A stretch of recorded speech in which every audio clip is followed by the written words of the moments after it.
Hey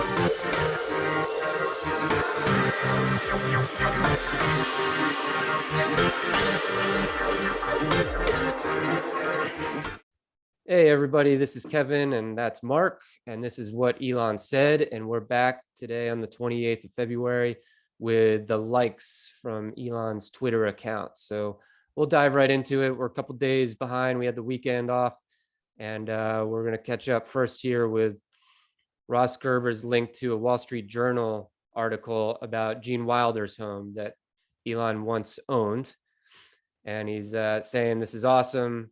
And he tagged Elon in it, and just communicating about how cool it was that Elon sold it to Gene Wilder's nephew. I think, Mark, you said you read the article. Yeah, I remember when this first happened, when he tweeted it, and I thought it was so interesting. And for some reason, I thought at the time, as I knew his nephew was brought into it, I thought that he wanted his nephew to have it, to keep it in the family. But it turns out his nephew grew up in the house with Gene Wilder back in the 70s and 80s. Wow. And had not been there for years because Gene Wilder moved back out to Connecticut and thought the house was destroyed, just assumed that the house was ripped down over time. But Elon had it. And when he was last year, when he went through his I'm selling all of my possessions tirade, I don't know if you remember that. He's like, everything I own, I'm selling. He's like, the only thing I have a criteria of is that Gene Wilder's house, I own it. It cannot be ripped down. And so a friend showed this to his nephew, Gene Wilder's nephew. He's like, can you believe this? He's like, what? And he reached out to Elon Musk and said, I'm interested in buying the house, but he knew he couldn't afford it. It was selling for $9 million. He's like, there's no way I can afford $9 million. It's insane. But Elon sold it to him for $6 million, which is still kind of crazy, but he put a loan. He actually gave him the loan for the house personally, so that he's just paying a small amount over like 50 years or something.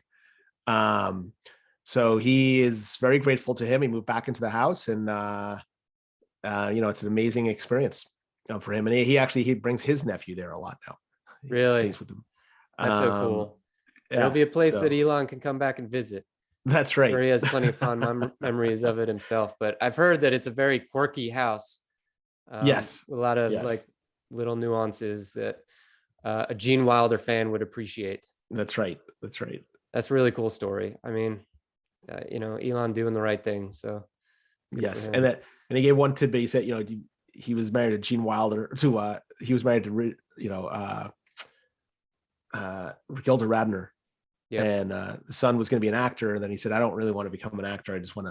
I might go into the movie industry on the other side or something. She's like, you're not going to be an actor. She's like, you have to be. You can only live in this house if you're a crazy person. Well, I don't know. Maybe that's what it is. Yes. That's why Elon settled in, I guess. Yes. But yeah, cool story either way. So the next one is actually I didn't dig in, contemplate this too much, but it was our friend Shibatoshi Nakamoto said, sanctimony and outrage is modern currency. Yeah. So I don't know if this is relating to Ukraine. I'm trying to remember what the initial tweet was there. This was in response to something else. Yeah. Okay. Oh yes. It was a meme about. He's replying to that guy, to Paul Graham. So I don't know. Yeah. I guess we can look into that later. That's sort of like he just liked what he said about a current comment that Paul Graham said. So it's layers upon layers. Yep. Sorry, we don't have too much to say on that. In line with Elon's perspective on wokeness and always the outrage. I think I think the meme was, can we just please not have a world issue for like 5 minutes, please? That's right. A world panic or something. Yes, that's correct. I think that was it. I don't know, maybe it wasn't that one. I'm having issues getting over there, but all right, we'll move to the next one here. He liked test.3m.21. If you block cooperation with us. All right, so this was related to Ukraine and Starlink sending the Starlink terminals to Ukraine people. So Yes. So in he this liked one, it before he responded to it. So we addressed that's this right. in the last video. Correct. And I think the same with this one as well. Yep. And so this is Chris Bergen, NSF, commenting about how SpaceX Dragons could provide what's needed for the International Space Station if Russia indeed pulls out of their normal commitment to help there, I guess, with the boosting. Yes.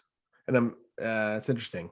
And then I wonder if he follows NASA space flight for Chris Bergen, and then that's how he found out about this one. But it's interesting.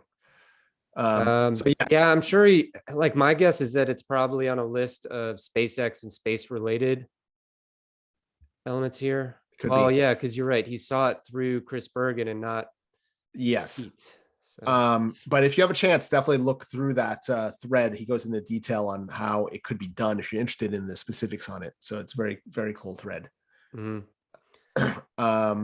Here we have this is just Elon loving how Dragon totally rocks, like the shot of pulling away. So it's just a feel-good moment of what the Dragon looks like, especially with the sun in the distance back there. It's just very cool. I think Elon just loves how cool it is. That's it. Yeah, he loved his rocket. I mean, it is a cool shot for sure. It is. Yeah, so this next one is also related to providing Starlink hardware to Ukraine, or Starlink service too. And this is someone just basically being like, wow, Elon, like that is hardcore. And they put a link to a YouTube video of Welcome to the Jungle by Guns N' Roses.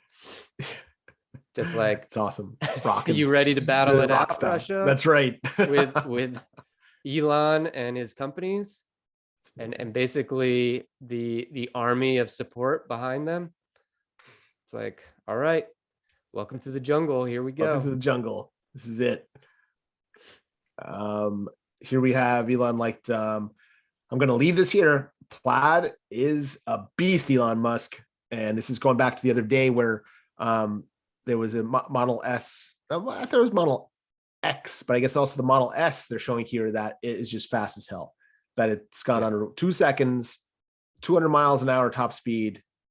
Is 0 to 60 in 1.99 seconds. That's amazing for a small price of $130,000. But well, there's a lot compared to the rest of the lot, except for the Dodge.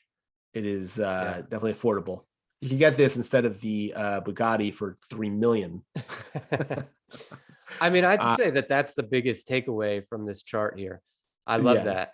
I mean, it's at the top spot in terms of speed and off the line speed. Yet it can drive itself. Pretty much the cheapest. Yes, right? The cheapest, and they can drive itself, and the least expensive because it's electric in terms of upkeep. Yep. And less parts, much less parts than those cars. So yeah, it is amazing how it's taking over all of the premium car spots. I would say that the 3 and Y are definitely higher end cars, more luxury cars, I should say. And this is the S and the X are the sports performance, the very high end cars. So Tesla owns that market. It's just amazing how they just leaps and bounds above everyone else. But luxury too in regards to technology. So it's like, that's right. Technological luxury. Absolutely. Up next here we have Pranay Padhol with a video of one of the autonomous drone booster pickup platforms. So SpaceX's completely autonomous drone ship, a shortfall of Gravitas. It's just a video of it cruising through the ocean. And I do believe, I know we had this question about full autonomy of these ships. I mean, it looks pretty autonomous to me here without any. Yeah, it was. I looked at some of the comments on this, and it was interesting. They said, one person said, but you have to have someone there to lock it down, right? And I said, no, it just locks down and it's autonomous because there's a jet, like all the fuel. So they don't want anyone around there in case it explodes. Wow. Okay. So that's why they have it, and it's safer to have it at sea on that than having it on the launch pad. Interesting. And then towards the beginning, you'll see here for a second, they show an oil rig in the background. See that? And someone said, well, one to crash into that. And another person said, you don't understand how big oil rigs are. That's way away. They're not anywhere near being crashing into that. So, and I'm imagining this. And also the other reason they have to use this at sea is that the booster spends all its fuel, getting into space. So it can't have enough fuel to go all the way back to its launch place in Texas or Florida. So that's why they have to have it wherever it can land in the ocean. Right, which is the issue with the second phase of the booster, right? That they don't have enough fuel to get it back. That's right. Yes. But I mean, just amazing of engineering there. And I'm still amazed at I still wonder if it's fully autonomous coming back, because I know a year ago, you and I, when we were discussing more drones, that the Army and places were working on drone ships. But it seemed like a lot of them were test level. This is one of the only ones I know of that's fully autonomous right now, this day and age. I mean, if it's got a GPS destination to just get itself out to in the ocean, yeah, I mean, my assumption is that it could just reverse that course, or it makes sense. Third destination and go right up to that. And maybe they catch it once it gets more inshore. But and they always make a point of saying on the launches for the announcer, she always says that, and here's the she always announces it as the fully autonomous shortfall of gravitas. Like, it's always, they make sure they say that. Yeah, that's part of it. I mean, it's amazing. Let alone the fact that a rocket comes and lands on top of it. I know. All right, what do we got here? We have the Tesla Silicon Valley Club, big person all the time on this. That just saying Tesla makes the best cars in the world, and it's just a video. And Elon liked it, so why not? Because they do. So here's a thought that I've wondered: is Tesla doesn't market their products, no, but there's a number of these videos out there. So are these fan made, or no? Tesla has their internal stuff. I mean, they show it in the showroom, and they have their promotional videos, but they're not paying. They don't pay for advertising. Okay. So they make promotional videos, content. Yes. Put them out there on their website, whatever. That's right. But they don't like to demonstrate the product. Yeah. They definitely have, they have that component, just not an advertising or a PR department. Correct. Now, what do you think that text meant at the end? Hey, it was 896. No, I didn't pay attention to that part. Let me see. Probably hear some of this, but see, there's nothing at the beginning, but I'm wondering if there's some sort of inside plot here that. And I'm saying that this also, I don't know if Tesla made this, but I know they do have videos in their cars. Yeah. But right here, you see this? Oh yeah. Gets out of the car, gets a text.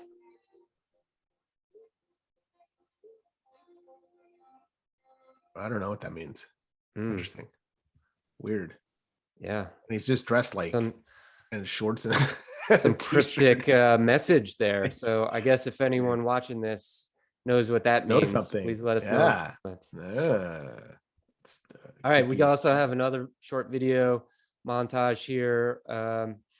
Tesla Silicon Valley Club says it's really just a video of Elon commenting about why Tesla is successful. And it comes down to, he says, this is a hardcore engineering company. It's not about design and making it look pretty. If you need that, but that's not going to ultimately sell a car if it doesn't perform well. Skyling. He's like insulting them. But so he's like, this is where the real deal. No, because even the Cybertruck, a lot of people think it's ugly, a lot of people like it, but the truck is literally designed by engineers, which is a good and a bad thing sometimes, where you don't have the the aesthetic people outside of it, but it is engineering from every component of that is an engineering company. So they don't let the marketers or the fashionistas get involved. Yeah, which could be a reason why there's a lot of haters out there. Yes. Maybe it's a misunderstanding. Maybe it's a lack of appreciation for the approach or the respect of engineering that they have. And maybe it's just like the unwillingness to play the game of the rest of society, and not put full focus on the engineering and science aspect of it.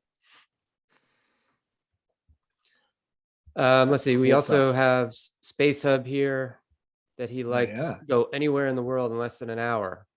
Starship is a game changer.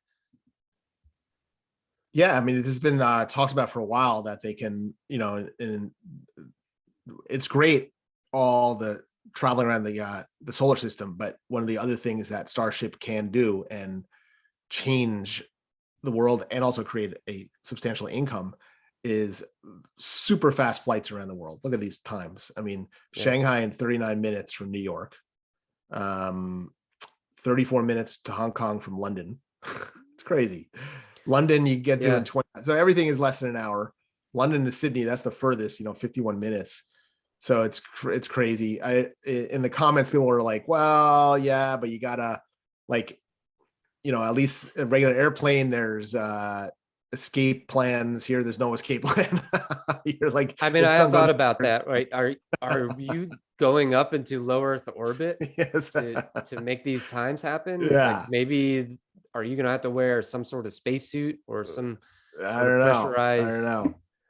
So it'll be interesting. I don't think this is gonna happen too soon, but it will be interesting if you can start doing this. Yeah, and also we gotta get Starship working first. Yeah. It would basically, do they give you 50 barf bags while you're on this, or that's what? How important is it to get there in half an hour? But it'll be interesting to see how this develops. But theoretically, there can be a transport system around the world that goes very fast. Yeah. Other people said, how come you don't include South America or Africa? And they're like, this is just for example purposes.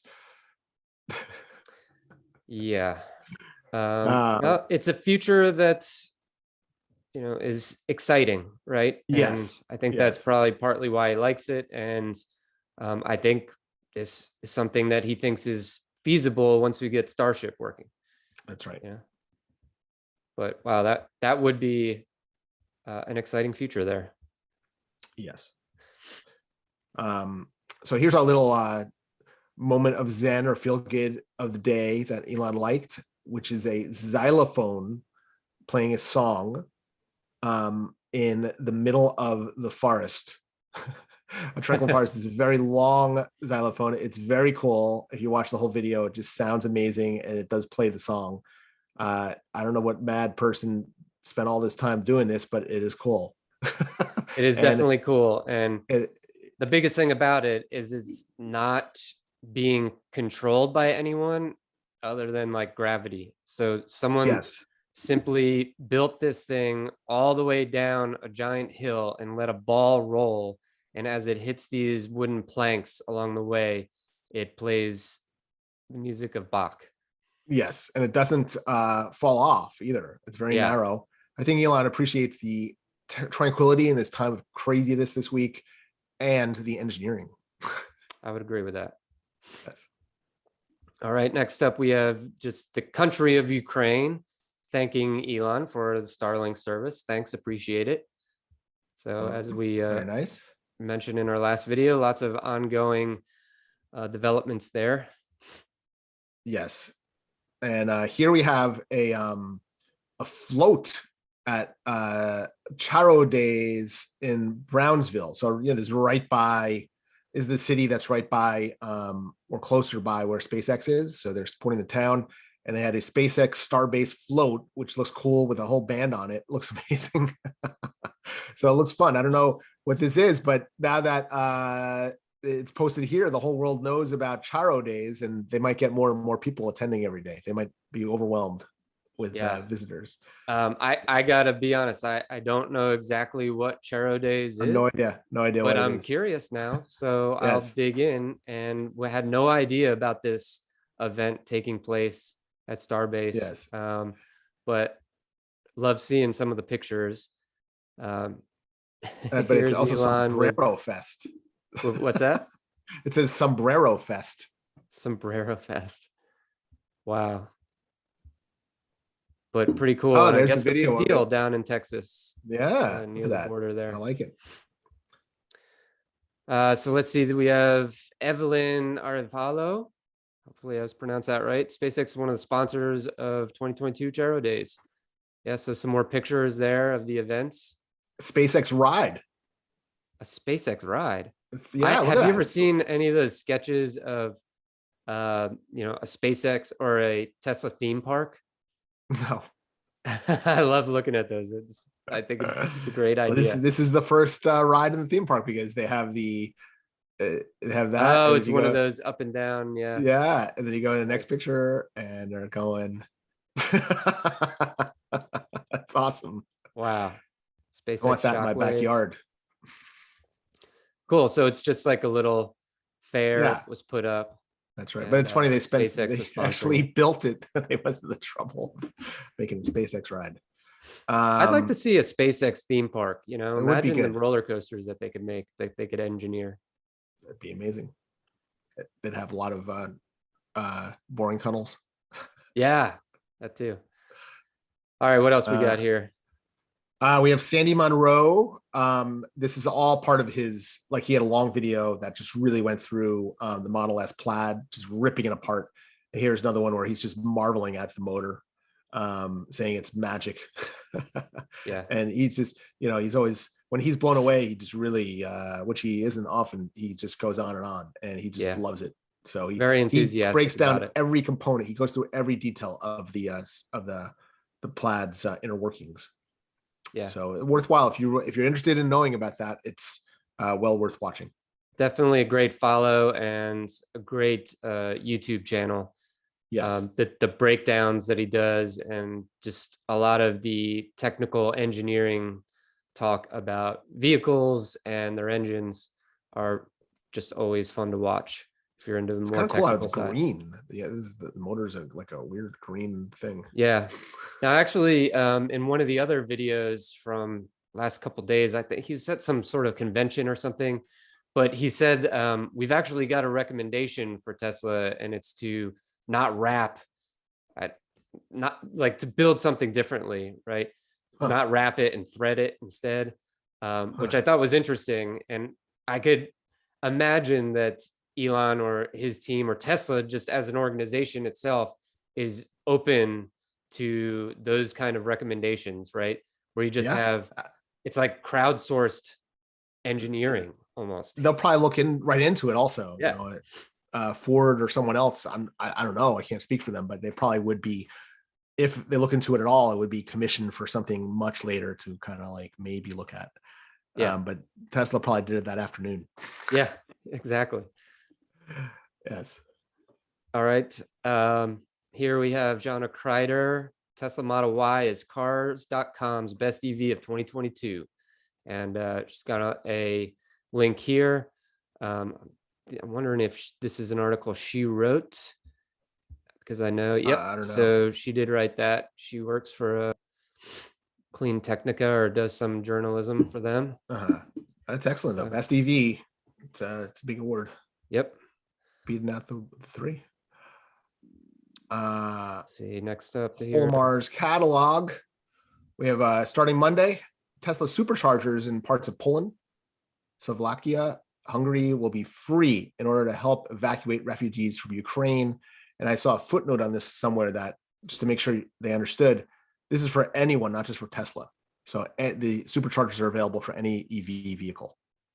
Oh, wow.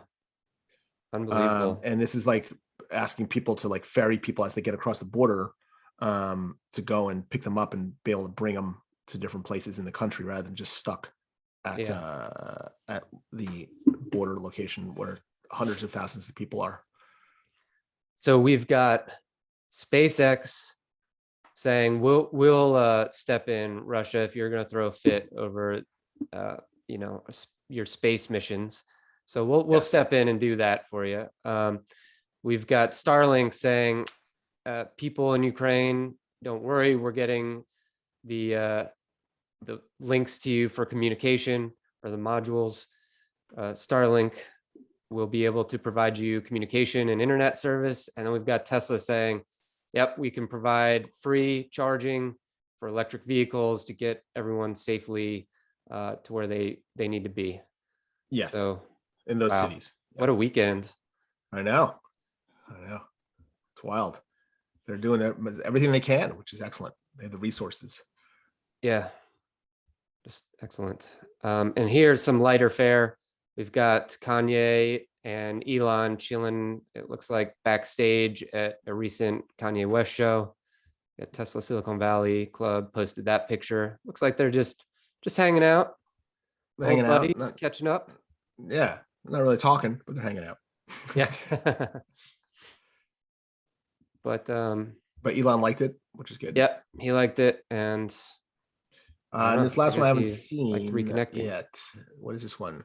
SpaceX has become a bastion of Western human space flight amid Russian invasion and threats. So this is, I guess, is building on how Tesla is really obviously replaced Russia for us to transport, the US to transport to space, and also the European agencies.